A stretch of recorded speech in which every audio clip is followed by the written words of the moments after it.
Hello and welcome to the e-commerce leader series, the podcast dedicated to helping senior leaders and founders navigate the future of online retail with AI. I'm your host, Bryan Kinghorn, Head of Growth at Luca. Today, I'm delighted to be joined by Tyler Cadwell, who is the founder of Everything Etched. So Tyler, thank you very much for being here. Before we talk everything etched, and everything around AI. Would you mind just giving our listeners a bit of an introduction to you, your background, and what led you to start Everything Etched? Sure. And yeah, thanks for having me. So I'm the founder of Everything Etched. It's a 13-year-old custom engraving and personalized gift business. We sell through Etsy, our website, and directly to customers here at our storefront in Scottsdale, Arizona.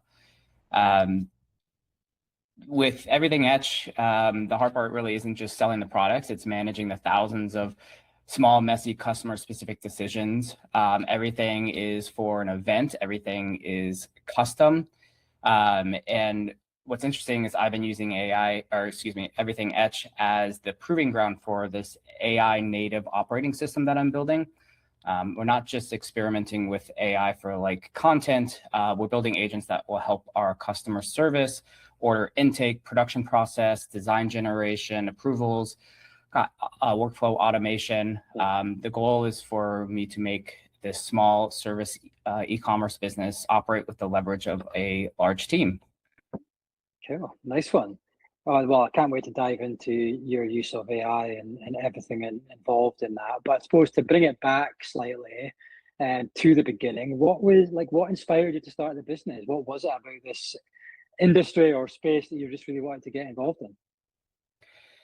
It's actually kind of more of a side business that turned into a company. I was towards the end of my college, almost about to graduate, and I ended up making this shadow box that I hand engraved on the glass, cut a hole at the top, and you would drop in wine corks in it. And I made this for my mom as a birthday gift at the time. And I made it personalized to her, and because I was always crafty, I was always a builder, and she just absolutely loved it. And that kind of inspired me. Okay, well, why don't I just start selling these online? And around the time Etsy, I think, had just started a couple years in. So I ended up putting a shop up on Etsy and started selling these, and they just kept growing and I just kept evolving. And I remember being in college and I was still serving at the time, like bartending and serving and doing this. I'm like, people were telling me like, oh, you got this business you're going. I'm like, oh, it's just a side thing. It's not going to really go anywhere, because I was only making one product. And at the time I was building these boxes. I was hand building these boxes. So there's a lot of time involved, and the engraving alone took me an hour. I would sit there, I'd print out like the design, I'd put it underneath the glass, and I would sit there with a Dremel and trace it. And it took me about an hour. But what happened was I started seeing it kind of picked up. I think I got on Etsy at the right time, and there was a demand for these. And I'm like, all right, I can't keep doing this. I mean, they're taking way too long to build and to engrave. So I was like, what's the next way to kind of automate this or speed this up? And I learned about a plotter. So I got a plotter that cuts vinyl. So then I got this etched vinyl. And then I was able to like, okay, now I can do more designs. And I started doing more personalization. And that's when I kind of saw that niche and started really growing. And then, as time went on, I was like, okay, I can't keep doing the etched vinyl, because even that, it was, you'd have to weed everything out, and that took a long time. And so then I did research, and I mean, this is, 13 years ago. There wasn't a lot of, now you can learn so much on YouTube. There wasn't a lot of content yet on YouTube. So did some research and ended up learning about laser engravers, and I ended up buying my first laser engraving machine. I didn't have a lot of money, so I bought one from China and got it shipped over here. And then once I got that machine, it's like, okay, now I can do all sorts of products. And then I hired my first employee. I was still operating, and take it back a little bit, when the business was starting to take off, kind of right around the time I got into the etched vinyl.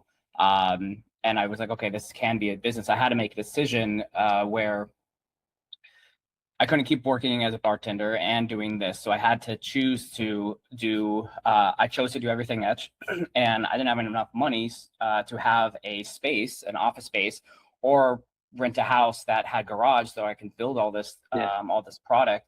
So I ended up moving in back in with my parents, and they let me take over their garage. And so I was able to build that up, and then was able to get my own place still in the garage. And I hired my first couple employees. They worked out of my house, and then a year later, I ended up getting an office space, and that's where we're at today. Nice, awesome. No, I mean, it's always great to hear that original story. And so, what's the business look like today? What's the main product lines? How big is the team? Talk to us about like where it is now compared to where it started. Yeah, so we actually have done a little bit of a pivot. Started in, e-commerce, selling it through Etsy, then got on our own website. The flagship product was that wine cork holder. I was selling a lot of those. I started doing glassware, cutting boards, so a lot of home goods, personalized gifts. And we ended up getting an office, and what we noticed is people started coming to us with their own items and like, oh, can you engrave this? And we said, we would do it here and there and offer that, but we really focused on e-commerce. And that was my plan, was to grow a big e-commerce business, and just kept scaling. We got up to, at one point, about 12 employees, we had 3 units. So it was about 9,000 square feet of warehouse. We ended up taking the unit over next to us when that one got vacant, and then took another one and just blew out the walls and kind of just kept expanding. And it was, and we had one, I remember one Christmas, because we're very seasonal. One Christmas, it was just, we did 10x what we normally do. We just blew up that Christmas. And I was sleeping in my office and working the machines. I had employees, but we just had so many orders that I just had to just stay and just work. And it was hard. It was definitely very hard. And I'm like, all right, I can't keep doing this. So that's kind of what drove me to looking at systems and processes and trying to find ways to improve and be able to keep the consistency, keep the quality, and be able to do more orders with the same amount of team. Because we just, at that point, it didn't work to just keep adding more people. We needed to be able to be profitable at where we're at. So kind of fast forward, that's kind of where, and we can talk more about it down the road, but that's what led me into building our own custom software to manage our orders, because none of the out-of-the-box systems worked for us. And I didn't have the money to buy something like NetSuite and pay them to, build something custom for us. Because we do a personalization business, there was a lot of interesting parts of that just didn't work with out-of-the-box software. So I ended up hiring a freelance software developer, and we built kind of like an ERP system, an order management system. And that was super powerful. It doubled our output, just made things more streamlined. And so that kind of worked. And, fast forward, Etsy started getting more competitive. The laser engraving machines costs came down, and it was a very popular business for people to start on Etsy. And so the margins kind of starting to compress, and it was just getting harder. Etsy was making it more difficult for us to continue to show up at the top. They wanted to approach smaller, newer shops. And around that time, this little other side thing, the engraving services of people bringing items in, just kept growing. And so a couple of years ago, about 2 years ago, I decided to make a pivot. Instead of focusing on growing the Etsy store and e-commerce, we started really focusing on engraving services locally. A lot less competition. We were specializing it. We're getting known around the valley to take in items that most other engraving shops wouldn't, and just a lot more margin, a lot less overhead, lots of inventory. We still do the e-commerce, and we still do it very, very well. And I will eventually kind of pivot back to that once I feel like this service business is where I want it to be. And even more recently, I've even decided to outsource most of our engraving, our online orders, to another company. So that way I can continue to focus, because we just started doing too much. As a new founder and a new business, you're say yes to everything. And You keep adding on, we were adding all these products, and it just came so much overhead and so much to manage. And it was really hard to be good at all of it as a small team. Yeah. So we ended up pivoting and focusing and kind of narrowing our focus so we can make, learn to do one thing really well and get that solid, and then we can move on to the next thing. So that's kind of where we're at now.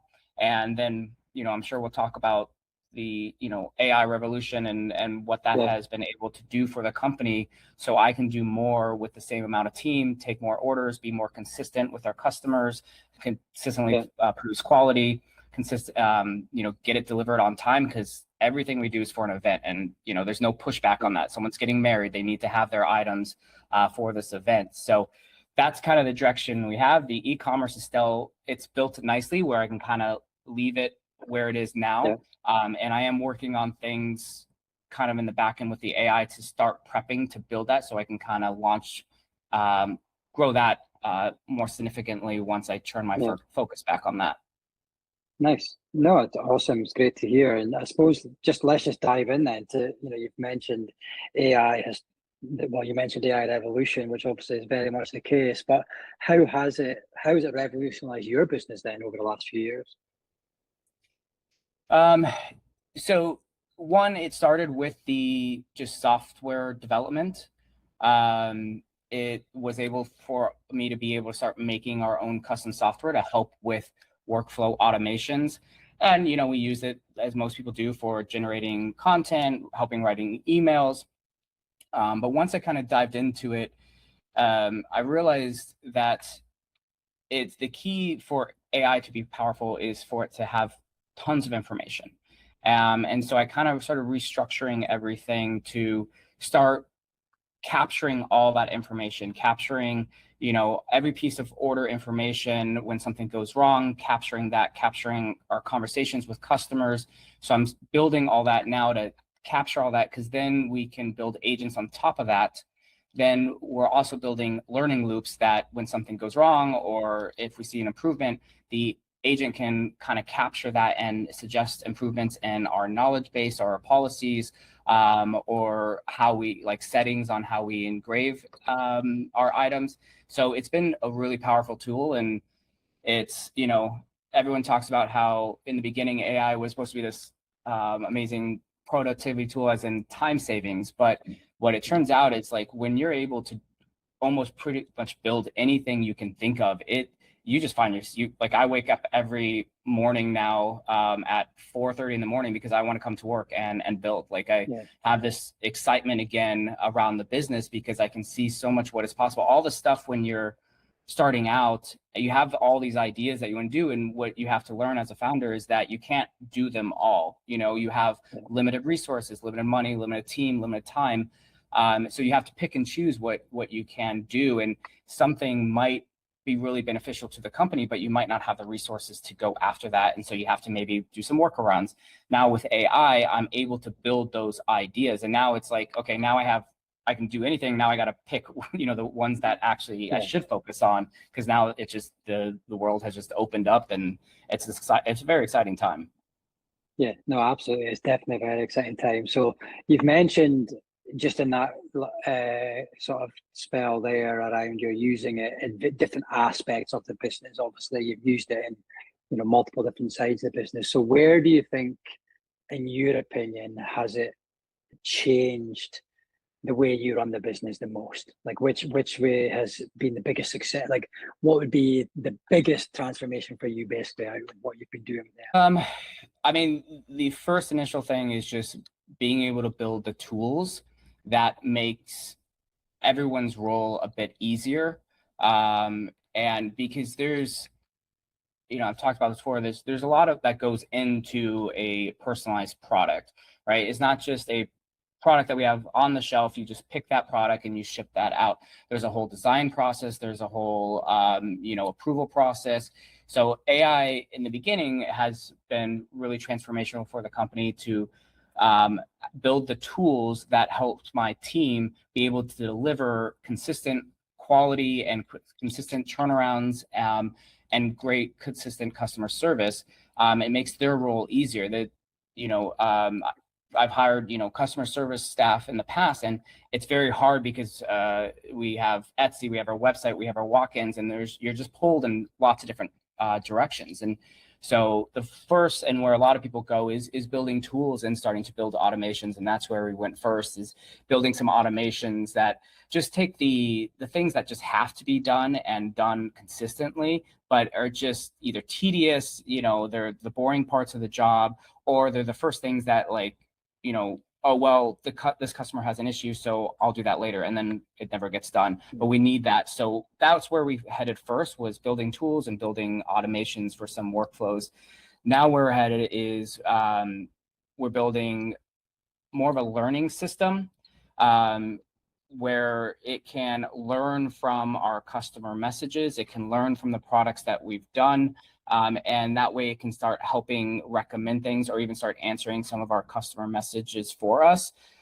So that's where I've kind of really started to focus on, is building this learning loop on top of all the data that we're starting to collect. And I'm seeing, because like every piece of information can be reusable in the future. And I do want to expand and open more locations. And what it's helping me do is take the complexity out of a custom business like mine, so that it can be repeatable.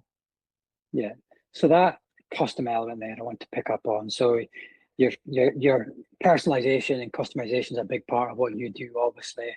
But then you're also saying that, the repeatable, more tedious tasks are the ones that AI are helping you. But how is AI then helping you on the personalization side of things? Like, what are you using? What are some examples of how you're utilizing AI for that personalization side of the product?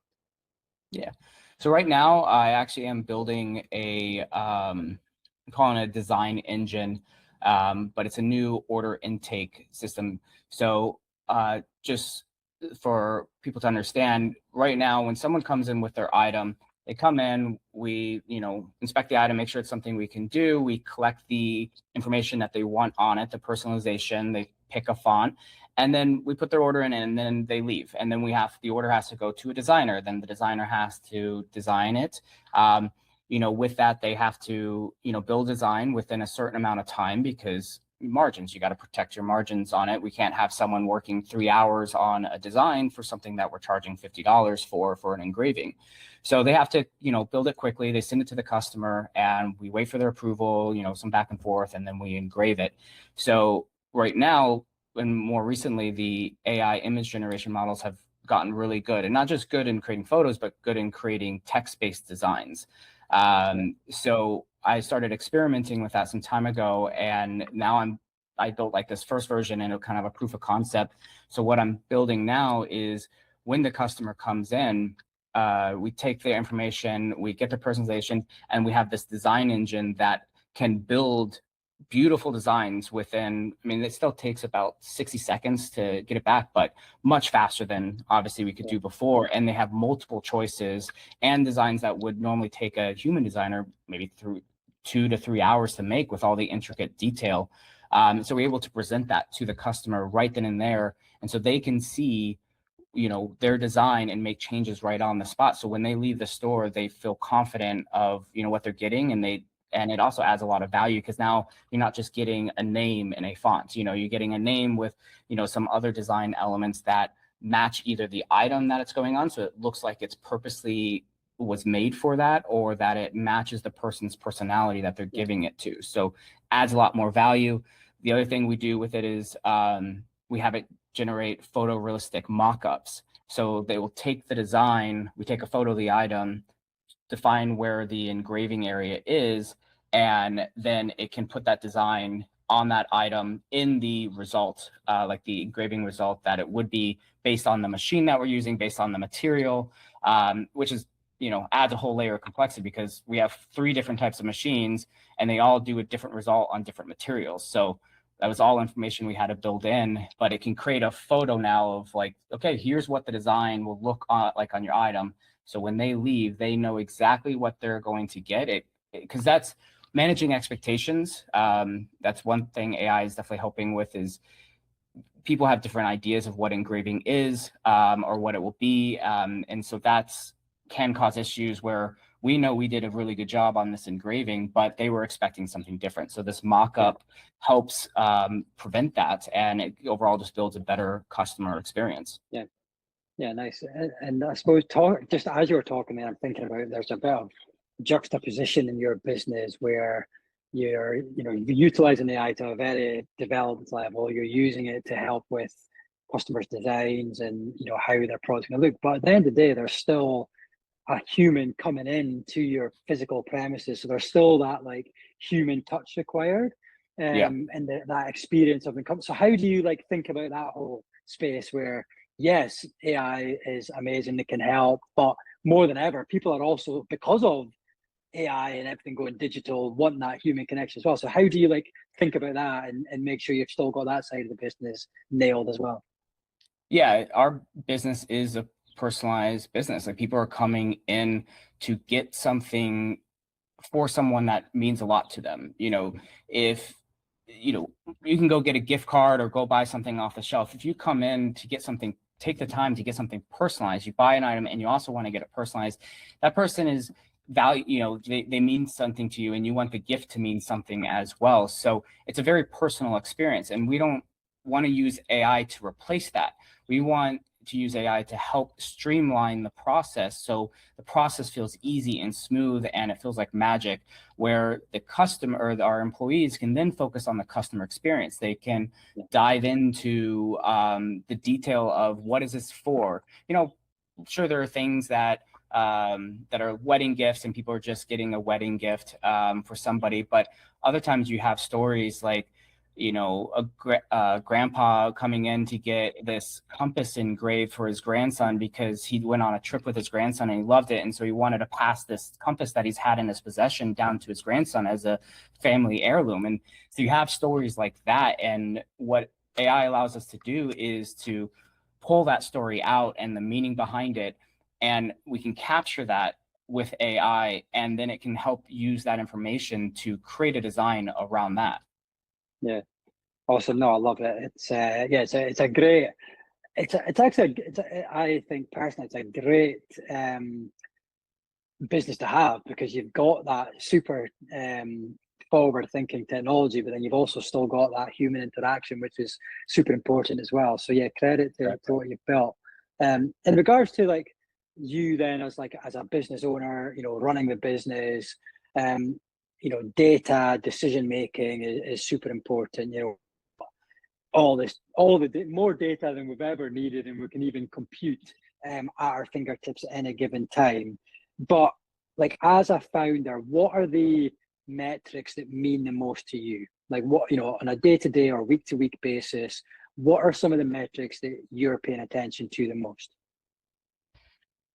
All of my metrics are around customer satisfaction. Those are what matter the most to me. So, there's the easy ones like reviews, but we go into, replacements, making sure we're not making errors on designs, because again, most of the time people are ordering for an event, and just like the way the world is, everything's last minute, and so they get their item and the next day is their event, so you can't have any mistakes, because that they're planning on having that item for that gift for that event. And it can be very hard on someone if they all of a sudden oh, your item came damaged in shipping. So we definitely focus on replacements, damage, customer satisfaction, also response times around answering emails. And that's what AI has also helped us, is be able to not just focus on the customer in store, but be able to give more attention to the customer emails, because a lot of times people come to us with, they want to get a gift, but they're not really sure which direction to go. And when you're busy managing orders and doing all the different admin tasks, you might want to kind of quickly answer that question and kind of just, okay, well, just here, order this. Now that I automate a lot of those admin tasks, my customer service employee can spend more time on that message. So we monitor that response to message. We want to make sure our SLA is under 2 hours, at least when we're open. And we just monitor, when also the conversion rate of when someone comes in with an item, are we able to successfully complete that? Not just that they purchased, but did we complete it successfully? And if there's an issue that happened with this material because we've never done this material before, we never did this specific item, we make sure we log that, handle it appropriately, but then that helps us in the future. If someone brings in something like that, we're not making the same mistake that we did in the past. Yeah, no, incredible. And obviously, given your use of AI and how it's developed over time, but there's still, as you know, things are accelerating all the time, things are moving fast, things are changing all the time. Where are some of the opportunities you still see for AI to help your business that you haven't quite got to yet? I mean, I have lots of plans, helping with our Google Ads, monitoring that, because we are still a small business, and I don't have the budget for big agency right now. I don't have a budget for a big marketing team, and so I'm finding ways for AI to help it make it easier for me to make decisions on things that are kind of out of my element, such as advertising and marketing. So I see a lot of potential there. I see potential with AI helping us, once we get more back into the e-commerce, to help us find trends in designs or in products and help suggest new products or new designs that we can launch, to help find. It's really once what I talked about before is just starting to capture all the information from all of our orders, everything we do. So then we can leverage AI to make to pull out insights from information that we just as a human would take forever or an analyst to go in and look at the information. They can see, hey, we have 10 designs around birthdays, but we only have 3 around anniversary. We need to, create some more anniversary designs, or based on all, customer message, this is a constant thing that people have asked for. We should add this as a product. So I'm really looking forward to that level, is when I can get everything built into our system, is to be able to build these agents that monitor each department, and I can come to and it can help surface insights and bring ideas to the table as more of a partner, almost a business partner, a digital employee. And then I can make it easier on me to make decisions and continue to grow the company. Yeah, well, Tyler, I must say, have you been on the Luca website and actually read what we do? Because it sounds like everything you've just listed there is potential is what we actually do. So we call it AI co-founder. So you just mentioned like employee or member of the team. So we talk about Luca being your AI co-founder because it's plugged into things like your Google ads, and it's understanding your trends, and is a financial analyst is one of the things we call it. So yeah, it's funny. Everything you've listed there is how we talk about Luca. So yeah, cool. Yeah, that's kind of like the problem we talked about earlier, is like when someone like me who's a builder, and I don't mind getting into it, and I'm fascinated by it, it's you kind of like, oh, I could build this and this and this, and then at some point you just got to be okay, if someone already has built it and it does a good job, like you don't need to rebuild it. And even though you can build so much so fast, I have multiple agents building different things at every moment, there's still a certain point where it's just like there's just too much, and you don't have the domain expertise. So a product like yours would be great. So especially for people that aren't very builder mindset, not like someone like me that wants to dive really into it and wake up at 4:30 in the morning just to have a couple hours before we open so we can build, because that's pretty much the only time I get once the office is open. I'm being a manager, so having tools like that, like I'm definitely going to turn off like trying to build everything and start exploring different tools and see what everyone else is building and what can help grow my company. Nice. On to some like rapid fire questions now. So just like quick thoughts, first thing that comes into your head before we start wrapping up. So and these are a mix of like AI and just like fun, your business related things. So the best gift you've ever seen come through your business, or like the one that meant the most? I mean, the easiest answer is the very first one that I made, the one that I made for my mom. She still has it. It's been 13 years. She still has it. She wants to pass it down to my son when she goes. But I also mentioned probably the next best one was that compass one from the grandfather. We get a lot of grandparents in that want to get a very meaningful gift for their grandchild, and you can just see how excited they are.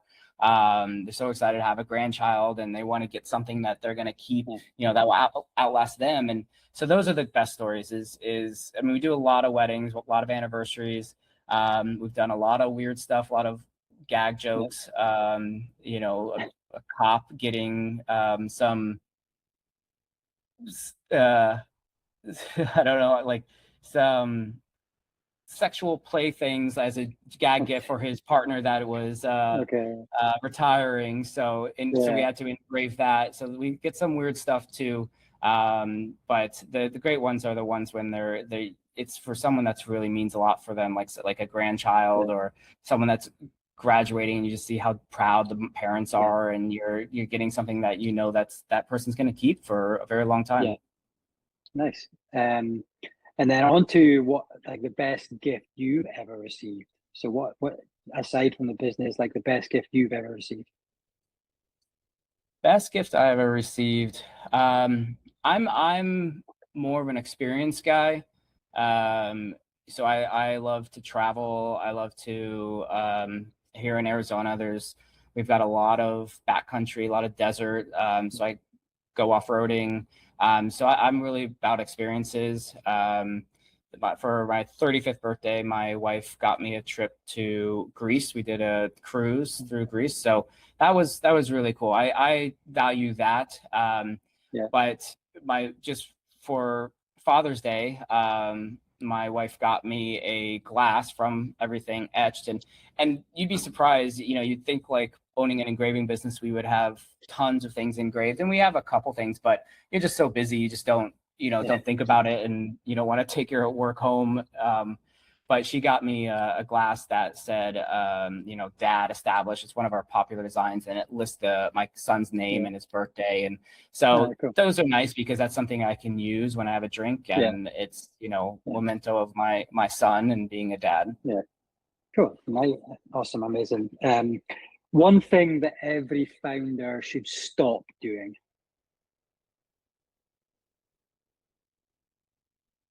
Every founder should stop overthinking things. Stop.